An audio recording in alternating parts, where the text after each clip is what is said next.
എന്താ കണ്ടല്ലോ ഉമ്മൻ്റെ വെച്ച് അങ്ങോട്ട് പോകണ്ടാവും.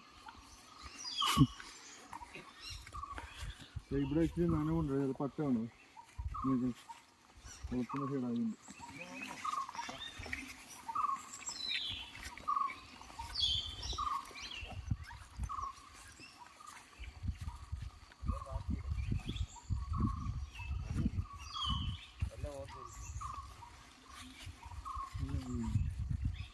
ഇവിടെ എല്ലാം നടക്കും.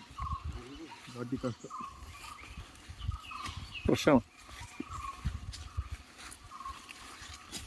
എന്നിട്ട് കുളത്തിൽ പോയി കഴിവ് എല്ലാവരും പതുക്കെ ഒച്ചയിടാണ്ട് വരിക. അവിടെ ഒരു മാനുണ്ട്.